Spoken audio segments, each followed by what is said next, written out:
আল্লাহর পক্ষ থেকে মুয়াজ্জিন তার জবান দ্বারা সমস্ত এলাকাবাসীকে মসজিদে এসে আল্লাহর ঘরের মেহমান হওয়ার জন্য দাওয়াত দিয়েছে। আমরা দুনিয়ার মানুষ যারা আছি, যতই গরিব হোক, যদি একজনের বাড়িতে আরেকজনের দাওয়াত না দেয় তাহলে সে কিন্তু যায় না। দাওয়াত দিচ্ছে না তার বাড়ির জানো কিসের জন্য, খাওয়ানো কিসের জন্য? আর দুনিয়ার নিজাম হলো পয়সাওয়ালা বড় লোক, তার মতো বড় লোককে দাওয়াত দেয়। কথা বুঝছেন? অসুস্থ শরীর, এরপর অল্প কিছুক্ষণ আলোচনা করব। দুনিয়ার নিজাম হলো যে পয়সাওয়ালা, যে বড় লোক, তার লেভেলের লোকদেরকে দাওয়াত দেবে। এখানে আপনার মতো সলিমউদ্দিন, কলিমউদ্দিন, রহমান, কুদ্দুসের কোনো বেল নেই নাকি? সে যেরকম যেই লেভেলের, সেই লেভেলের লোকদেরকে দাওয়াত দেয়। আবার যে নাকি মধ্যবর্তী ফ্যামিলির মানুষ, সেও চেষ্টা করে যে না, আমি যাদের সাথে চলাফেরা করি তাদেরকে দাওয়াত দেই। আবার একদম যে নিচু শ্রেণীর মানুষ, যে নাকি একদম নিম্ন মধ্যবিত্ত ফ্যামিলির, যে সে চিন্তা করে যে আমি যে লেভেলের আছি গরিবদেরকে দাওয়াত দেব। এটা দুনিয়ার নিজাম দেখতেছি। তো এটা হলো দুনিয়ার নিজাম, যে যেই রকম সেই রকমের ব্যক্তিদেরকে দাওয়াত দেয়। যদি দাওয়াত নাও দেয় তাহলে সে ব্যক্তি ওই বাড়িতে কোনো সময় যাবে না। কিন্তু আল্লাহ পাক রব্বুল আলামিনের নিজাম হলো ভিন্ন। উনি মানুষকে তার ঘরের মেহমান হওয়ার জন্য দৈনিক 5 বার মুয়াজ্জিনের জবান দ্বারা মানুষকে দাওয়াত দেয়। সুবহানাল্লাহ। মুয়াজ্জিন ডাকার পবিত্র জবান দ্বারা মানুষদেরকে আহ্বান করতে থাকে আর বলতে থাকে, হাইয়া আলাস সালাহ। মানুষদেরকে ডাকে যে তোমরা নামাজের দিকে আসো, কল্যাণের দিকে আসো। আল্লাহ বড়, আল্লাহর চেয়ে বড় আর কেউ নাই। এটা আগের জামানায় এত সুন্দর মাইক সাউন্ড সিস্টেম ছিল না, কিন্তু এর পরেও ওই আজানের জন্য মানুষ অপেক্ষা মানছিল। আর জুমার দিনে তো কোনো কথাই নাই। আল্লাহ তাআলা তো কোরআনের আয়াতে নাযিল করে দিয়েছেন, ইয়া আইয়ুহাল্লাযীনা আমানু ইযা নুদিয়া লিস-সালাতি মিন ইয়াউমিল জুমআ ফাসআউ ইলা যিকরিল্লাহি ওয়া যারুল বাঈদ। যে জুমার দিন এমন একটা দিন যেখানে তোমরা বেচাকেনা পর্যন্ত করতে পারবে না যখন আজান হয়ে যাবে। সাহাবা, তাবেঈন, ওনাদের জীবনী খুঁজলে পাওয়া যায় আজানের জন্য ওনারা অপেক্ষা করতেন। আর আল্লাহ রাসূল সাল্লাল্লাহু আলাইহি ওয়াসাল্লাম হাদিসের মধ্যে বলেন, ওই ব্যক্তিদেরকে তোমরা ঈমানদার বলে সাক্ষী দাও যারা মসজিদের সাথে যাদের আত্মা লটকানো থাকে, যারা মসজিদকে আবাদ করে।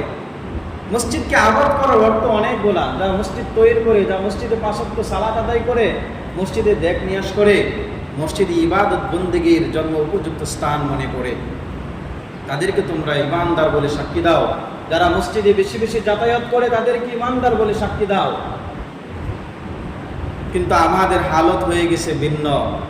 আল্লাহ যিনি সর্বস্রষ্টার শ্রেষ্ঠ, তামাম দুনিয়ার বড় লোকের বড় লোক, তামাম দুনিয়ার প্রেসিডেন্টের প্রেসিডেন্ট, আমার সেই মাহবুদ, আমার আল্লাহ, দুনিয়ার চেয়ারম্যান সাহেব যদি আমাকে বলে, সোনাকান্ত হুজুর আজকে আমার সাথে একসাথে লাঞ্চ করবেন, আমি মনে মনে ভাববো না চেয়ারম্যান সাহেব এলাকার মধ্যে আরো ইমাম সাহেব আছে, কিন্তু তাদেরকে দাওয়াত দেয় নাই, আমাকে দাওয়াত দিছে, আমার একটা আলাদা হেডামি আছে। এমপি সাহেব যদি দাওয়াত দেয়, মন্ত্রী যদি দাওয়াত দেয়, প্রধান উপদেষ্টা যদি দাওয়াত দেয়, আরে বাদেই দিলাম রক্ত চুষা, রক্ত পিপাসু ডোনাল্ড ট্রাম্পও যদি আমাকে দাওয়াত দেয়, আমি নিজেকে অনেক বড় মনে করবো যে না, পৃথিবীর সবচেয়ে বড় শক্তিধর দেশ আমেরিকার প্রেসিডেন্ট, সে আমাকে দাওয়াত দিয়েছে, নিমন্ত্রণ করেছে, আহ্বান করেছে, এটা নিজেকে অনেক বড় কিছু মনে করব। কিন্তু মুসলিয়ান ইকরাম, আপনাদের কাছে আমি প্রশ্ন ছুড়ে দিতে চাই, আমাদের চেয়ারম্যান সাহেবের চেয়ে, এমপি সাহেবের চেয়ে, মন্ত্রী সাহেবের চেয়ে, প্রধানমন্ত্রীর চেয়ে, প্রধান উপদেষ্টার চেয়ে, পৃথিবীর সবচেয়ে শক্তিধর দেশ আমেরিকার প্রেসিডেন্ট ডোনাল্ড ট্রাম্পের চেয়ে সবচেয়ে বেশি যোগ্যতা যিনি রাখেন, সবচেয়ে বেশি শক্তি যিনি রাখেন, উনার নাম কি? উনি আমার বলেন আমার মুমিন মানুষদেরকে দাওয়াত দিতেছেন, বান্দারা তোমরা আমার ঘরের মেহমান হও, আমার ঘরের মেহমান হও, আমার ঘরের মেহমান। আমার ঘরের মেহমান বলে লাভ কি? বলে আমার ঘরের মেহমান বলে ওই ঘরে তুমি যদি আসো, আসতে দেরি হবে, তোমার জিন্দগির সগিরা গুনাহগুলোকে আমি মাফ করতে দেরি করব না। আরে এগুলা কি বানানো কথা নেই? বলে না না না না, হাদিস খুলে দেখেন। মসজিদ বিষয়ে আলাদা ভাবেই বিভিন্ন কিতাবের মধ্যে বর্ণনা করেছেন। নামাজের হাদিস সম্পর্কে যেটা আনছেন, সালাতুল বাব নিয়ে আলাদাভাবে কিতাবই রচিত হয়েছে শত শত। কিন্তু আমরা করতেছি কি? আমরা আজান হয়ে যাইতেছি, আজান হচ্ছে, কিন্তু আমরা কথা বলা বন্ধ করি নাই। মসজিদে আসবো দূরের কথা, 5 ওয়াক্ত নামাজ আমরা যারা আদায় করি, প্রত্যেকটা এলাকার মধ্যে কিছু না কিছু ইমানদার আল্লাহওয়ালা মুখলেস বান্দা আছে, যারা নামাজটাকে সঠিকভাবে কায়েম করার চেষ্টা করে। মসজিদ যদি একেবারে মানুষ না আসতো, তাহলে ইমাম আর মুয়াজ্জিন, যে মসজিদে মুয়াজ্জিন নাই সেই মসজিদে ইমামই মুয়াজ্জিন, একা একাই নামাজ পড়তে হইতো। কিন্তু আলহামদুলিল্লাহ প্রত্যেকটা এলাকাতে এরকম কিছু খাস মুসল্লি রয়েছে যারা 5 ওয়াক্ত সালাতকে গুরুত্ব সহকারে আদায় করার চেষ্টা করে। কথা বলেন। ওই সকল মুসল্লিরা, এই সকল মুসল্লিদের ভিতরেও আমি দেখছি এই দোষটা হয়তো আমার নিজের মধ্যেও আছে, অনেক বড় বড় আলেমদের মধ্যেও আমি দেখি। আমি আমার নিজেকে সংশোধন করার জন্য বলি, আজান হচ্ছে, এত বড় ফায়সা কথা বন্ধ হয় না। ফায়সা কথা বন্ধ হয় না। ফায়জামি করতেছে, ফায়সা কথা বলতেছে, এটা চরম বেয়াদবি। কারণ এই যে এই জবান, আল্লাহ পাক রব্বুল আলামিন মুয়াজ্জিনের জবান দ্বারা যে ডাকতেছে, ওই ডাকটা তো আসলে মুয়াজ্জিনে ডাকে না, ওই ডাকটা তো আমার কুদরতি জবান দ্বারা আল্লাহ মানুষদেরকে আহ্বান। এই ডাকগুলো তো আল্লাহ কথা যেখানে হচ্ছে, যেখানে আজান হচ্ছে, সেখানে আমি ফালতু কথা কিসের জন্য বলবো? এরপরেও দেখেন শয়তান আমাদেরকে এমন ভাবে গাইল করছে, এমন ভাবে আমাদেরকে তৈরি করছে, আজান হয় আমাদের খবর নাই, আজান হয় আমাদের খবর নাই, নামাজের সময় হয়ে যাচ্ছে কোনো খবর নাই, দোকানে, রাস্তাঘাটে, বাড়িতে মোবাইল নিয়ে টিভির সামনে বসে রয়েছে। কারণ কি? কারণ হলো দ্বীনের যে আমলগুলো রয়েছে, দ্বীনের যে ইবাদতগুলো রয়েছে, এইগুলা আমার আপনার কাছে ভালো লাগে না। আমার আপনার কাছে ভালো লাগে গুনাহ।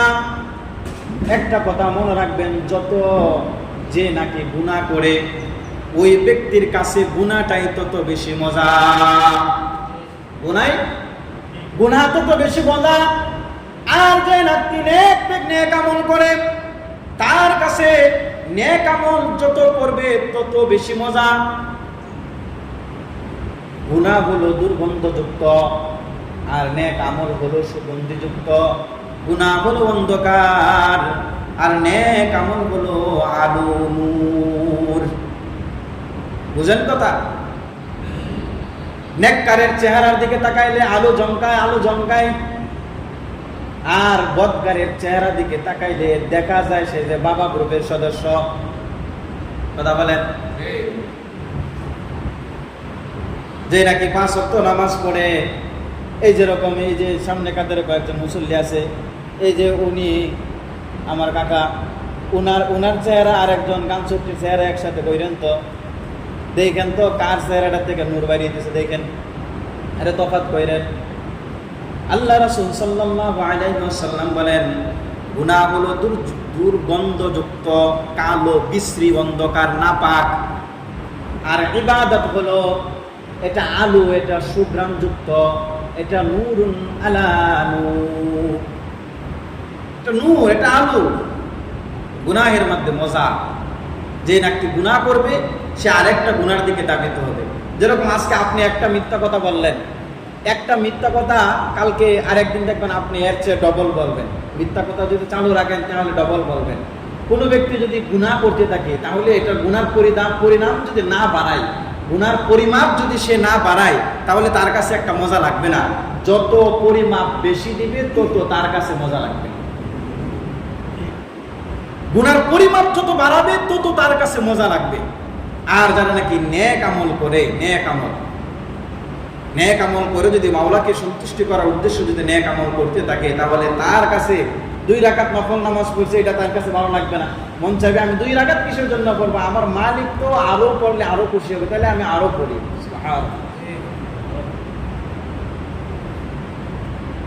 প্রতিদিন কমপক্ষে আপনার অল্প সময় একটু জিকির করেন ফজরের পরে, দেখবেন প্রথম দিন যদি 20 বার পড়েন, এর পরের দিন আরো 20 বার পড়তে মন চাইবে।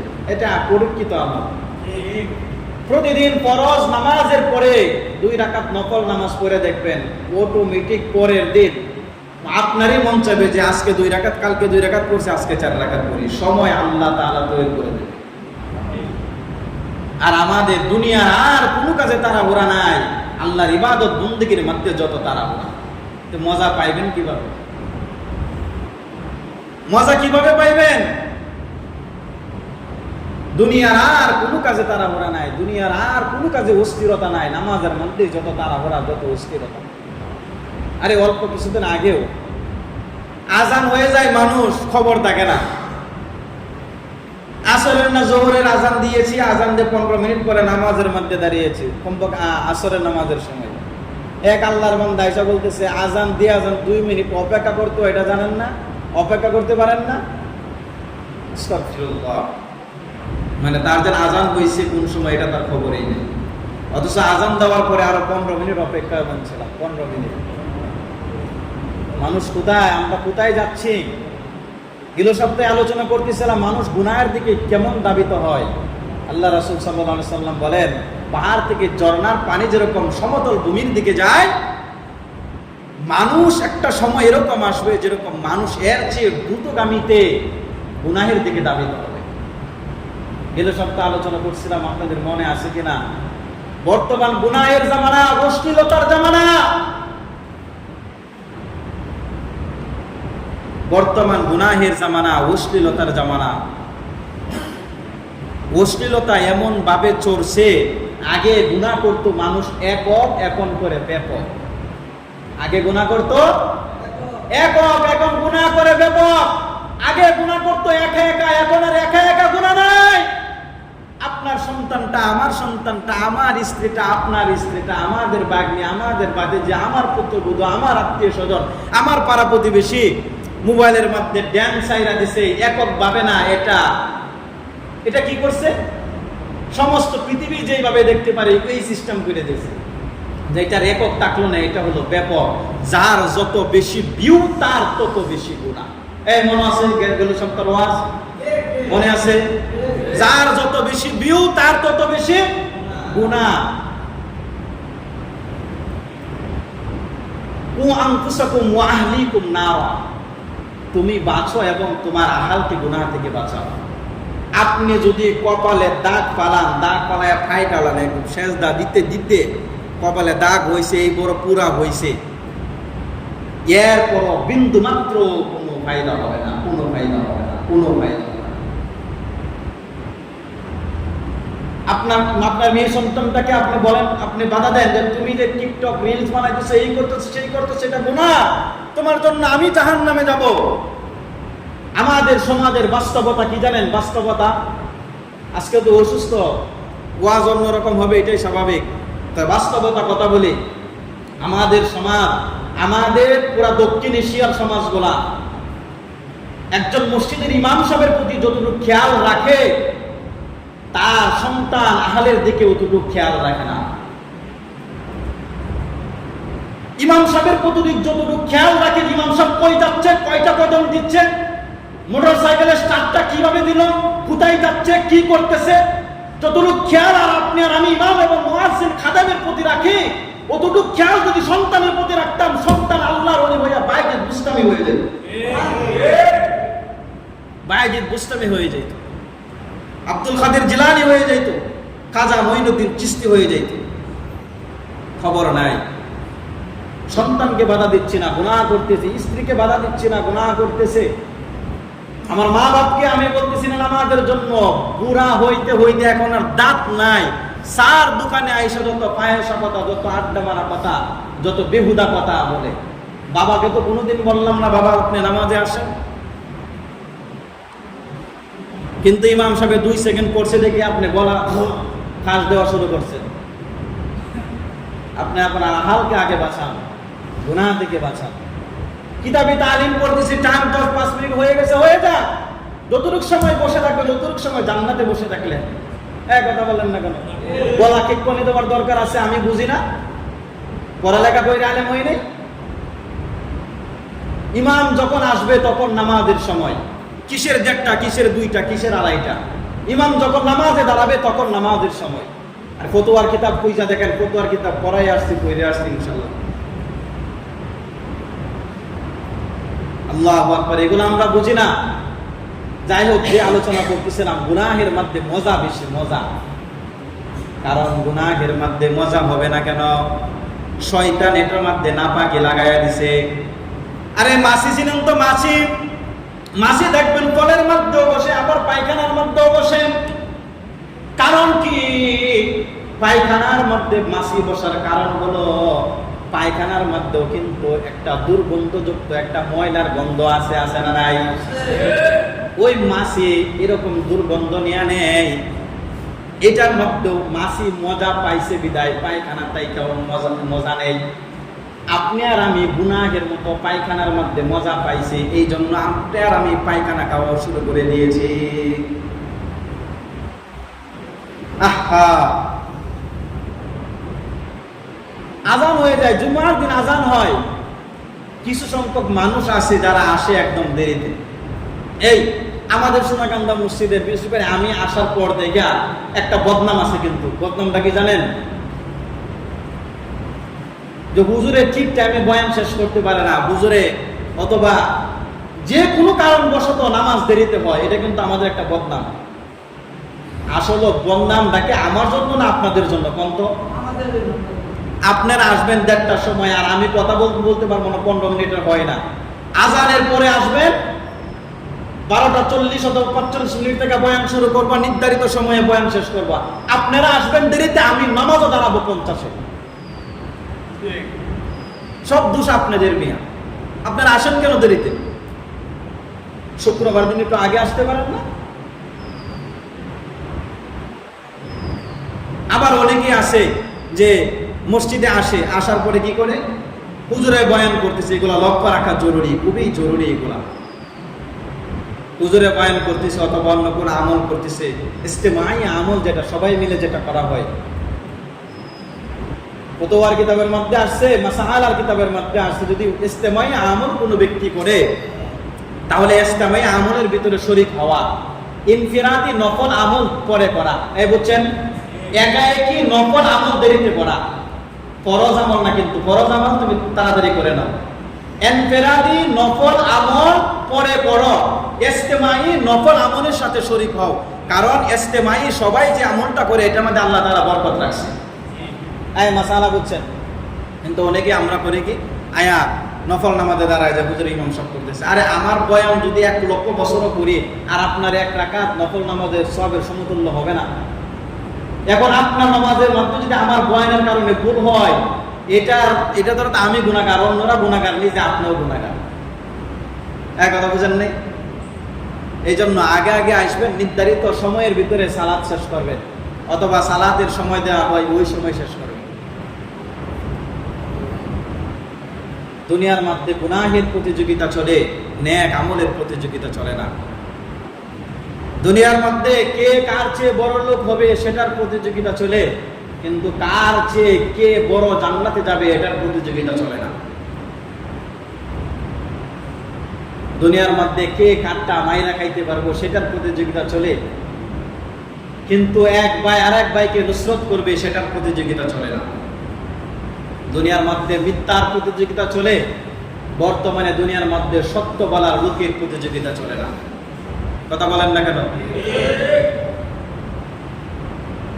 দেখবেন আমলের পরিবেশে যদি আপনি থাকেন, আমলের পরিবেশে তাহলে ওই আমলের পরিবেশে যতক্ষণ থাকবেন ততক্ষণ আপনার মন এবং দিল নরম হবে।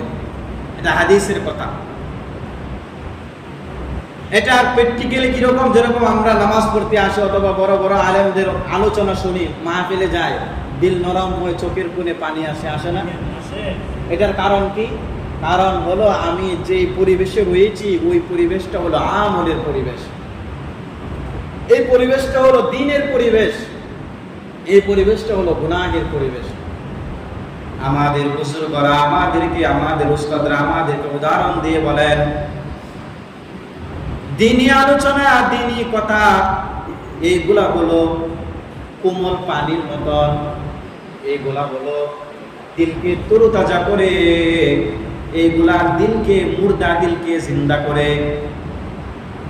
তুমি যদি আমলের পরিবেশে থাকো, তুমি যদি নেকের পরিবেশে থাকো, ইবাদতের পরিবেশে থাকো, তাহলে আল্লাহ পাক রব্বুল আলামিন তোমার দিলের মধ্যে তোমার গুনাহের ময়লা গুলাকে সাফ করে ওইখানের মধ্যে তোমার আমলের পরিবেশ সৃষ্টি করবে। যেরকম ভাবে নাকি একটা মৃত গাছ মরবে ভাব একটা গাছ, ওই গাছের মধ্যে তুমি যদি নিয়মিত সাদা পানি দাও, ওই পানি যদি তুমি নিয়মিত দাও, তাহলে ওই গাছটা দেখবা কিছুদিন পরে নতুন পাতা জ্বালাইতেছে। এই কথা বলেন। একটা মরবে মৃত গাছ, ওই গাছটার মধ্যে তুমি যদি নিয়মিত পানি ডালো, তাহলে ওই গাছের মধ্যে দেখবা নতুন পাতা জ্বালাইছে। আমাদের অন্তরগুলা হলো মৃত, গুনাহ করতে করতে আমাদের অন্তরগুলাকে আমরা ধ্বংস করে দিয়েছি। আমাদের অন্তরগুলা মৃত হয়ে যাচ্ছে, মরবে ভাব। ওই গাছ, ওই মৃত অন্তরগুলার মধ্যে যদি আমলের কথা, নিয়তের কথা, কোরআন তেলাওয়াত এবং অন্যান্য আমলের পানি যদি ডালতে পারি, তাহলে আমাদের ওই মৃত গাছগুলাও থেকে আমলের নতুন পাতা জ্বালাবে। আরে ভালো কথা শুনলে দিলের ময়লা পরিষ্কার হয়, ভালো কথা শুনলে দিলের যেই মৃত দিল আছে ওইটার মধ্যে নতুন পাতা জন্মায়। কথা, খারাপ কথাও কথা, ভালো কথাও কথা। খারাপ কথা হলো এসিড পানির মতো। কিসের পানি? এসিড পানির মতো। একটা গাছ, ধরেন যেন একটা ভালো তরুতাজা গাছে, ওই গাছের মধ্যে যদি নিয়মিত কোনো ছোট বাচ্চায় যদি নিয়মিত কয়েকদিন প্রস্রাব করে, ওই গাছে দেখে উপরে মরা শুরু হয়েছে। এই কথা বলেন না কেন? মরবে না? গাছ মরা শুরু হইবে। কারণ কি? কারণ হলো এই যে পানিটা, আরে প্রস্রাব যেটা করে এটাও তো পানি। কথা বলেন না কেন? এইটাও পানি, কিন্তু এই পানি দেওয়ার দ্বারা গাছ আরো কি হচ্ছে? নষ্ট হচ্ছে। এক পানি দেওয়ার কারণে জীবিত গাছ নষ্ট হয়, মরা শুরু করে। আরেক পানি দেওয়ার কারণে মৃত গাছ জীবিত হয়।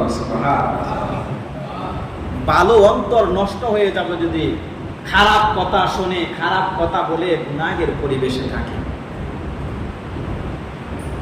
আর গুনাহগার অন্তর যদি ভালো কথা বলে, ভালো কথা শুনে, ভালো আমলের পরিবেশে থাকে, তাহলে ওই মৃত গাছ সতেজ পানি ডালার কারণে যেরকম ভাবে নাকি নতুন পাতা জন্মায়, তার আমলের মধ্যে এরকম নতুন পাতা জন্মায় ইমানদারের খাতায় আল্লাহ নাম উঠাই দিবে। মুহতারাম হাজিরিন, আমরা যারা এখনো বুঝি না, ইবাদত ভালো লাগে না, তারার কাছে আমার আকুল আহ্বান, আবেদন, অনুরোধ, একবার দিলটা ভালো করে লাগান। মক্কা মদিনায় কত পাগল দেখছি। আরে ইবাদতের পাগল, হাত উঠাইছে মালিকের দরবারে, হাত উঠাইছে আর চোখের পানি থামে না। আরে আধা ঘন্টা 1 ঘন্টা হয়ে গেছে, আমার হাতই তো নিচের দিকে চলে আসতেছে। এমন কিছু কালো চেহারা বিশিষ্ট মানুষ দেখছি যারা ঘন্টার কি ঘন্টা হাত উঠায় রাখছে, হাত উঠায় বলতে, তার বাসায় হয়তো বলতেছে মালিক তুমি মাফ করো, মালিক তুমি মাফ করো, হয়তো তার বাসায় বলতেছে। চেহারা কালো হলে কি হবে? তার অন্তরের মাঝে আল্লাহ এবং আল্লাহর রাসূলের মুহাব্বত, ইবাদতের মুহাব্বত ঢুকায় দিছে, যার কারণে ঘন্টার কি ঘন্টা চলে গেছে বাইতুল্লাহর সামনে রাইখা হাত বাড়ায় দিছে। আরে আল্লাহ মাফ করবে না কে বলছে? অবশ্যই মাফ করবে, অবশ্যই আল্লাহ মাফ করবে। আপনি কয়দিন আল্লাহর কাছে মাফ চাইছেন বলেন? কয়দিন চাইছেন? বাইতুল্লাহর এক যুবক সেই বাইতুল্লাহর চারপাশে ঘুরে, বাইতুল্লাহর চারপাশে ঘুরে আর চিন্তা করে, আমি এমন একজন আলেম এবং এমন সাথে সাথে এমন একজন আবেদের অনুসারী হব যে নাকি নিজেও জান্নাতে যাবে, আমাকেও জান্নাতের দিকে আহ্বান করবে।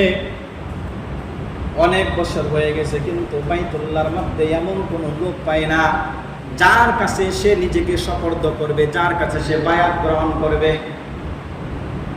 বেশ কিছুদিন পরে লক্ষ্য করলো বাইতুল্লাহর মাঝে এমন একজন ব্যক্তি এসেছে যার চেহারাটা নূরের চেহারা বিশিষ্ট, সুন্দর জন্মনে,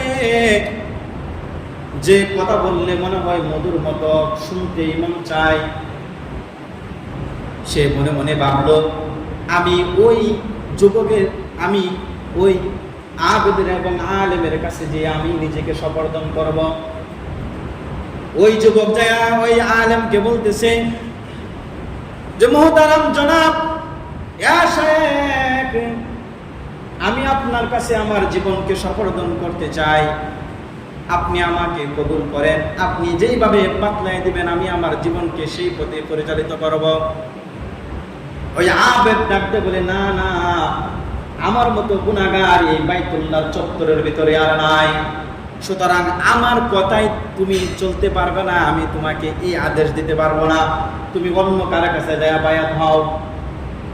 ওই যুবক না সুন্দর বান্দা, সে বলে, না, বাইতুল্লাহ আমি অনেক দিন যাবত ঘোরাফেরা করতেছি কিন্তু আপনার মতো এত সুন্দর ইবাদত করেওয়ালা ব্যক্তি আমি কাউকে দেখি নাই, সুতরাং আপনার কাছে আমি বায়াত হব, আপনি অনুমতি দেন, আমি আপনার চরম দূরিতে থাকবো, আপনার পরামর্শ অনুযায়ী আমার জীবনকে আমি গড়ব। বারবার নিষেধ করার পরেও যখন ছাড়ে না তখন বলে, ঠিক আছে, সমস্যা নাই, আমার সাথে তুমি ইবাদত করো। একদিন উমরা করার জন্য বাইতুল্লাহর যে মাকাম আছে, বাইতুল্লাহর যে বেদ চত্বর আছে, ওই চত্বরের সাথে নামবে, ইহরামের কাপড় পরছে।